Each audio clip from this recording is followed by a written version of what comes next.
अनय साहित्य क्लास में आप लोगों को अभ्यास प्रश्न से संबंधित कुछ महत्वपूर्ण प्रश्न मैं आज पढ़ाऊंगी। तो आइए देखते हैं। पहला प्रश्न है, प्रत्येक देश का साहित्य वहाँ की जनता की चित्तवृत्ति का संचित प्रतिबिंब होता है। यह कथन साहित्य के इतिहास के विषय में किसका है? तो ये राम कुमार वर्मा, हजारी प्रसाद द्विवेदी, आचार्य शुक्ल और नलिन बिलोचन शर्मा। 4 ऑप्शन है, तो इसमें रामचंद्र शुक्ल जी ही। प्रत्येक देश का साहित्य वहाँ की जनता की चित्तवृत्ति का संचित प्रतिबिंब है। यह कथन साहित्य के इतिहास के विषय में रामचंद्र शुक्ल ने कहा है। अगला प्रश्न है, आधुनिक हिंदी साहित्य की प्रवृत्तियां शीर्षक से किसने हिंदी साहित्य का इतिहास लिखा? तो आधुनिक हिंदी साहित्य की प्रवृत्तियां शीर्षक से नंद दुलारे वाजपेयी, अज्ञेय, गणपत चंद्र गुप्त और नामवर सिंह में। तो इसमें नामवर सिंह की है, क्या है? आधुनिक हिंदी साहित्य की प्रवृत्तियां। अगला है, आदिकाल को किसने संधिकाल कहा? श्याम सुंदर दास, गणपत चंद्र गुप्त, राम कुमार वर्मा, आचार्य हजारी प्रसाद द्विवेदी। तो आदिकाल को संधिकाल कहने वाले राम कुमार वर्मा हैं। चौथा प्रश्न है, श्रावकाचार किसकी रचना है? देवसेन, शालिभद्र सूरी, जिनदत्त सूरी, राम सिंह। श्रावकाचार जो है देवसेन की है। अगला प्रश्न है, हमीर रासों की रचना राहुल सांकृत्यायन के अनुसार किसके द्वारा की गई है? तो हमीर रासों की रचना राहुल सांकृत्यायन के अनुसार सारंगधर, जज्जल, दलपत विजय, नरपत नालमेर, सारंगधर जी हैं। निम्नलिखित में से किसके रचनाकार नल्ल सिंह हैं? कुमार रासो, बीसल देव रासो, विजयपाल रासो, जयचंद प्रकाश। तो निम्नलिखित में से किसके रचनाकार नल्ल सिंह हैं? नल्ल सिंह जो है विजयपाल रासो के हैं। अगला प्रश्न है, देसिल बैना जब सब जन मिठा ते तैसन जपियो अभेठा। तो देसिल बैना विद्यापति की है, एक सरहपा की है, अमीर खुसरो की है, एक सबरपा की है। तो देसिल बैना सब जन मिठा ते तैसन जपयो अभट्टा विद्यापति की रचना है। अगला प्रश्न है, मिश्र बंधुओं में कौन एक सम्मिलित नहीं है? तो मिश्र बंधुओं में कृष्ण बिहारी मिश्र, गणेश बिहारी मिश्र, श्याम बिहारी मिश्र और सुखदेव बिहारी मिश्र। तो इसमें जो है गणेश, श्याम और सुखदेव है, कृष्ण बिहारी मिश्र नहीं है। अगला प्रश्न है, पृथ्वीराज रासो की शैली किस भाषा की है? तो राजधानी, ब्रज, डिंगल और पिंगल। तो इनके डिंगल भाषा की शैली है पृथ्वीराज रासो की। अगला प्रश्न है, राउरबेल ग्रंथ की नायिका का क्या नाम है? कोसा, संयोगिता, राउल और पुष्पावती।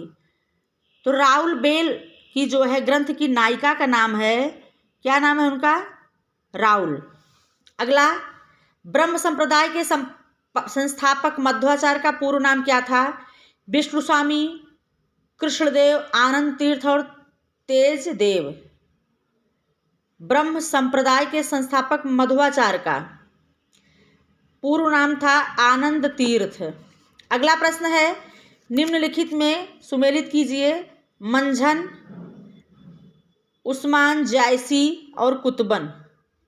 कुतुबन की जो है मृगावती है, जायसी की पद्मावत है, उस्मान की चित्रावली है, मंझन की मधुमालती है।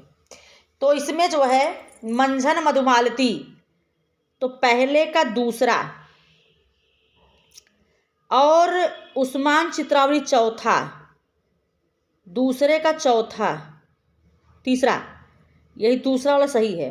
इसमें मंझन दूसरा मधुमालती है, उस्मान तीसरा चित्रावली है, जायसी पहला पद्मावत है, कुतुबन चौथा मृगावती। अगला है, आरत कीजिए हनुमान लला की दुष्ट दल रघुनाथ कला की पंक्तियों के रचनाकार हैं तुलसी, रामानुजाचार्य, आनंद तीर्थ और रामानंद। तो आरत कीजिए हनुमान लला की, ये जो है किसकी पंक्तियां हैं?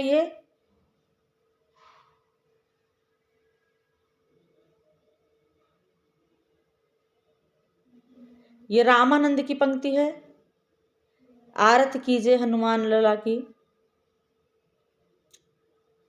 अगला प्रश्न है, निम्नलिखित में से मलिक मोहम्मद जायसी का निवास स्थान कहाँ पर है? इटावा, वाराणसी, लखनऊ, अमेठी। अमेठी में जायस नामक स्थान पर मलिक मोहम्मद जायसी का जन्म हुआ था। अगला प्रश्न है, शेष, महेश, गणेश, दिनेश, सुरेश जान निरंतर गाँवें पंक्ति किस कवि द्वारा रचित है? सूरदास, नंददास, परमानंद दास, रसखान। तो शेष, महेश, गणेश, दिनेश, सुरेश ही जाई निरंतर गावे, ये जो है रसखान की पंक्ति है। किसकी पंक्ति है? ये रसखान की पंक्ति है। अगला प्रश्न है कि गोद लिए हुलसी फिरे तुलसी सो सुत होए पंक्ति किस कवि की है? तुलसीदास, रहीमदास, नंददास, केशवदास। तो गोद लिए हुलसी फिरे तुलसी सो सुत होए रहीमदास की पंक्ति है। निम्नलिखित में से कौन एक रचना सुमेलित नहीं है? हनुमानाष्टक हृदयराम, अंगद पैज ईश्वरदास, अवध विलास लालदास, रामायण महानाटक ईश्वरदास। रामायण महानाटक ईश्वरदास की रचना नहीं है और सब सही है। ध्रुव चरित के रचनाकार है रश खान, नरोत्तम दास, गोकुलनाथ और छी स्वामी। तो ध्रुव चरित जो है नरोत्तम दास की रचना है। अगला प्रश्न है गोस्वामी तुलसीदास के दीक्षा गुरु का क्या नाम था? रामानंद, रामानुज, रामानंद, नरहर दास और ज्ञानदेव। तो दीक्षा गुरु इनके नरहर दास थे।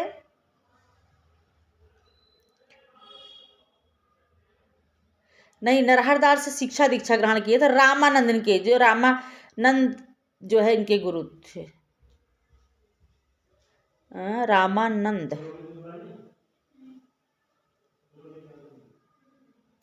नरहर दास ही थे, सॉरी, नरहर दास इनके दीक्षा गुरु थे गोस्वामी तुलसीदास के।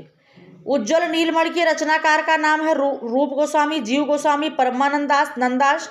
उज्ज्वल नीलमणि के रचनाकार है रूप गोस्वामी। अगला प्रश्न है केशव को कब हृदय नहीं मिला था यह कहकर किस आलोचक ने केशव को हृदयहीन कवि घोषित किया? हजारी प्रसाद द्विवेदी, रामचंद्र शुक्ल, दुलारे वाजपेयी, डॉक्टर रामकुमार वर्मा। तो हृदयहीन नहीं कवि नहीं केशव को कब हृदय नहीं मिला था ये रामचंद्र शुक्ल ने कहा था। भाषा भूषण के रचनाकार है पद्माकर, भूषण, चिंतामणि, जसवंत सिंह। तो भाषा भूषण के रचनाकार जसवंत सिंह जी हैं जो रीतिकाल के कवि हैं। निम्नलिखित में से कौन सी रचना भिखारी दास की है? भाव विलास, काव्य विलास, काव्य मीमांसा, काव्य निर्णय। तो भिखारी दास की रचना इसमें से काव्य निर्णय है। निम्नलिखित कवियों के सही काल क्रमानुसार चयन कीजिए। बिहारी, केशव, देव, पद्माकर। बिहारी, पद्माकर, देव, केशव। केशव, बिहारी, देव, पद्माकर। केशव, देव, बिहारी, पद्माकर। तो केशव, बिहारी, देव और पद्माकर, तीसरा सी सही है। चौथा प्रश्न है, अगला प्रश्न है दी गई रचनाओं में कौन सुमेलित नहीं है?